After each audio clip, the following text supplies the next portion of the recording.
विषय पर आमंत्रित करना चाहूंगी माननीय Ravi Gautam ji, x scientist DRDO Bangalore से हैं। माननीय रवि गौतम जी।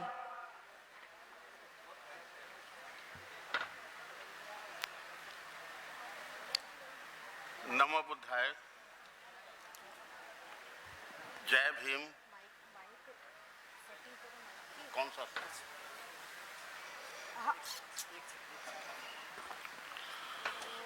नमो बुद्धाय। जय भीम। जय मूल निवासी। राम एक काल्पनिक कैरेक्टर हैं, थे। उसी प्रकार से काल्पनिक कैरेक्टर जैसे कि शक्तिमान,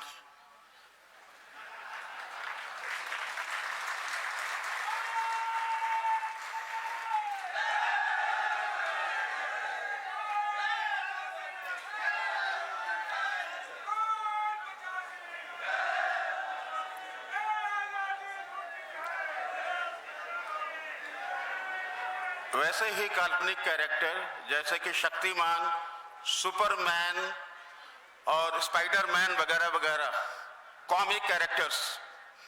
कारण एक वैज्ञानिक होने के नाते मैं ये कह सकता हूं, राम का कोई साइंटिफिक एविडेंस नहीं है, ना तो इतिहास में है ना ही विज्ञान में है।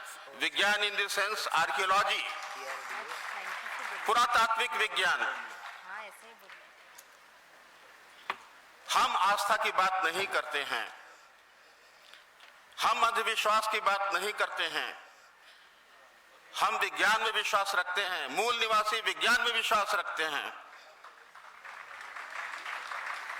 जो सच्चाई है, जो सत्यता है, हम उसकी बात करते हैं।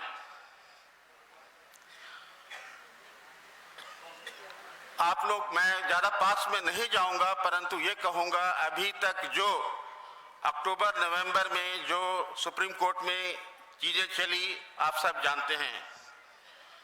40 दिन का कंटिन्यूअस प्रोसीडिंग्स हुआ सुप्रीम कोर्ट में। आखिरी 3 दिन मैं स्वयं मौजूद था सुप्रीम कोर्ट में।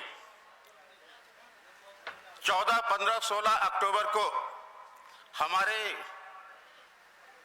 मित्र जो ऑन रिकॉर्ड पिटिशनर है विनीत मौर्य जी, अयोध्या निवासी, उसी अयोध्या निवासी, उन्हीं के गांव में यह बाबरी मस्जिद पड़ती है या पड़ती थी, वहां के रहने वाले विनीत मौर्य जी। जैसा आप लोगों को मालूम है कि जितने भी मुस्लिम पक्ष की पिटीशन थे सुप्रीम कोर्ट ने खारिज कर दिया। तो क्या, जैसा कि हमें मीडिया से ज्ञात है, हिंदू मुस्लिम, बात यहां केवल हिंदू मुस्लिम बाइनरी नहीं था। यहां पर 3 पक्ष थे, 3। अगर हम कहें एक पक्ष हिंदू, दूसरा पक्ष मुस्लिम, तीसरा पक्ष बुद्धिस्ट का था। है। मैंने क्यों कहा है? अंतिम दिन हमारा जो बुद्धिस्ट पिटीशन जो हमने क्लेम किया था, Vineet Maurya versus union of India, ये विनीत मौर्य वर्सेस हिंदू या मुस्लिम नहीं, Vineet Maurya versus government of India, उसमें हमने ये क्लेम की थी की है कि अयोध्या एक बौद्ध स्थल है, एक बौद्ध हेरिटेज है, और साइंटिफिक प्रूफ के आधार पर, आर्कियोलॉजिकल प्रूफ के आधार पर इसको एक नेशनल मॉन्यूमेंट बनाया जाए। इस संबंध में हमारी इस चीज को, हमारे केस को डिटेक्ट कर दिया गया। हमारी पिटीशन को अंतिम दिन में इसको डिटेक्ट कर दिया गया। फिर कौन बचे? 2 पार्टी बचे, हिंदू मुस्लिम। उसके बाद में जब फैसला 9 नवंबर को आया तो सुप्रीम कोर्ट ने मुस्लिम पक्ष को बिल्कुल धाराशायी कर दिया, बिना प्रॉपर रैशनल तार्किक कुछ करते हुए, कुछ भी कारण, सॉलिड कारण ना देते हुए ऐसे ध्वस्त कर दिया। सुप्रीम कोर्ट या संविधान आस्था से नहीं चलती है। ब्लाइंड बिलीफ से नहीं चलती है, परंतु ऐसा हुआ। खैर, मुस्लिम पक्ष ने अभी अपना रिव्यू पिटीशन फाइल किया, उसको भी इन लोगों ने खारिज कर दिया। अब क्या है, हमारा हुआ था डिटैग। डिटैग मतलब हमको ये कहा गया हम बुद्धिस्ट पक्ष को अभी अलग करते हैं, अभी हम मुस्लिम और हिंदू का सुन लेते हैं, और फैसला सुना दिया। और ये कहा कि 3 महीने के भीतर कमेटी बना के कंस्ट्रक्शन शुरू करो। हमने क्या किया, ठीक है, हम चुप रहे। हमने देखा, समझते हैं क्या होता है, एकदम से रिएक्शन नहीं करनी चाहिए। तो खुशी की बात यह है कि आज तक बुद्धिस्ट पक्ष का मुकदमा जिंदा है, लाइव है। तो हमारा स्टैंड क्या है, हम रिव्यू पिटीशन नहीं कर सकते। रिव्यू पिटीशन वो लोग करते हैं जो हारी हुई पार्टी होती है। हमारा तो केस सुना ही नहीं गया।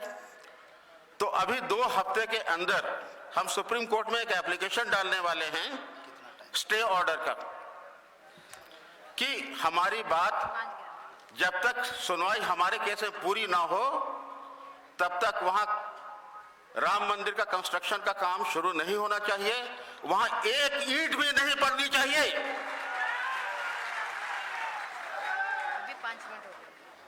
जब तक बौद्ध पक्ष को नहीं सुना जाएगा वहां एक ईंट भी नहीं रखी जानी चाहिए। अब हम किस आधार पर इतने सॉलिडली बात कर सकते हैं? हम इस आधार पर कर रहे हैं कि हमने 600 पेज का आर्कियोलॉजिकल सर्वे ऑफ इंडिया का रिपोर्ट लगाया हुआ है एज एन एविडेंस, प्रूफ के तौर पे। 600 pages of archaeological survey of India report. It is a scientific report. और जैसा कि हमारे विद्वान साथी पहले बोल चुके हैं, वहां 4 बार खुदाई हुई है। 4थी बार खुदाई तब हुई थी जब हाई कोर्ट में मामला गया बाबरी मस्जिद को तोड़ने के बाद। बाबरी मस्जिद को तोड़ने के बाद जब मामला गया हाई कोर्ट में, हाई कोर्ट ने कहा किस आधार पर हम निर्णय करेंगे। फिर हाई कोर्ट के विद्वान जजों ने सोचा ठीक है साइंटिफिक आधार पे करेंगे। तो आर्कियोलॉजिकल सर्वे ऑफ इंडिया को बुलाया गया, उनको बोला गया आप यहाँ पर जो आर्कियोलॉजिकल खुदाई होती है वो करके हमको जल्दी से जल्दी रिपोर्ट दीजिए। वो खुदाई खेत की खुदाई की तरह फावड़े से यूं नहीं होती है, ब्रश वगैरह से धीरे धीरे करके होती है। तो पहले वो ग्रिड सिस्टम बनाते हैं। तो एएसआई ने 150 ग्रिड बनाए, मार्किंग स्क्वायर।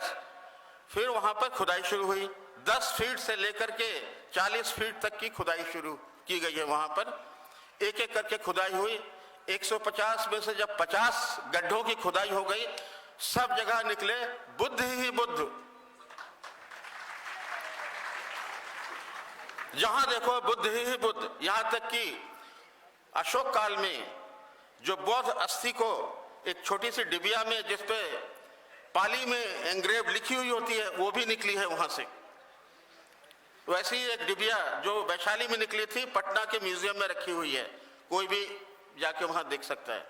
सेम चीज, सिमिलर चीज वहां से भी निकली है। तो ये हमारे प्रूफ है। जब हमारे 150 में से 50 गड्ढे पूरे हो गए और सब जगह हर जगह बुद्ध ही बुद्ध निकले, तो सरकार ने खुदाई आगे रोक दी। हाई कोर्ट भी चुप, हर जगह तो बुद्ध निकल रहा है, राम कहीं नहीं, लक्ष्मण कहीं नहीं, सीता कहीं नहीं, हनुमान कहीं नहीं। तो ब्रीफ में मैं ये कहना चाहता था कि वो एक बौद्ध स्थल है। हिंदू मुसलमान का जो झगड़ा था 3.25 एकड़ का था, 2.7 एकड़, 2.77 एकड़ प्रिसाइजली। जबकि हम लोगों का क्लेम है, बुद्धिस्ट क्लेम है 71 एकड़ स्टार्टिंग विद, और वो 100 से ज्यादा पार हो जाएगा अगर खुदाई की गई तो आर्कियोलॉजिकल तरीके से। तो ये कहना था। आगे थोड़ा मैं हिस्ट्री में जाऊंगा। हिस्ट्री ऐसा है, ये अयोध्या डिस्प्यूट हुआ शुरू कब से, जब पहली गदर हुई 1897 में, 1857। उसमें हमारे देश के गद्दारों ने, हमारे देश के गद्दार कौन है हिस्टोरिकली? ब्राह्मण, सब जानते हैं। उन लोगों ने अंग्रेजों का साथ दिया था जम के। जब अंग्रेज फिर से जीत गए तो उन लोगों को रिवार्ड दिया, थोड़ी बहुत मनमानी करने दी। तो 1858 में इन ब्राह्मणों ने बाबरी मस्जिद के सामने एक थोड़ी सी जगह घेर ली और उसको राम चबूतरा घोषित कर दिया। उसके बाद में ये झगड़ा शुरू हुआ। 1885 में ये मामला फैजाबाद डिस्ट्रिक्ट कोर्ट में गया। उसके बाद ये मामला आगे बढ़ता रहा। 22 दिसंबर 1949 को इन ब्राह्मणों ने बाबरी मस्जिद के बीच वाले डोम के नीचे राम की मूर्ति रख दी और बोलने लगे राम यही पैदा हुए थे। बाकी कितने झगड़े हुए हम सबको मालूम है। बस मैं इस बात से कंक्लूड करना चाहता हूं, एक इंपॉर्टेंट चीज, जब मस्जिद वहां बनी थी मुसलमानों को नहीं मालूम था नीचे क्या है, क्योंकि वो टूटी फूटी जगह थी, जंगल हो गया था। तो मुसलमान निर्दोष हैं उस जगह के बारे में। जो जंगल ऐसी जमीन थी उस पर बना दी मस्जिद, कई सौ साल पहले वो ढक दी गई थी तोड़ करके। तो उसमें मुसलमानों का कुछ बुरा कर्म नहीं है, उन्होंने कुछ नहीं तोड़ा, उन्होंने बैरन जमीन पर ही बनाई, वो अलग बात है, नीचे बहुत अवशेष हैं। तो बस मैं ये कह करके कंक्लूड करता हूं। नमो बुद्धाय, जय भीम, जय मूल निवासी। धन्यवाद सर। मान्यवर रवि गौतम साहब, एक साइंटिस्ट, DRDO बेंगलोर से हैं आप, और साइंटिफिकली बहुत सारी बातें आपने इस विषय के रेफरेंस में बताई। साथियों, वक्ता के अगली कड़ी में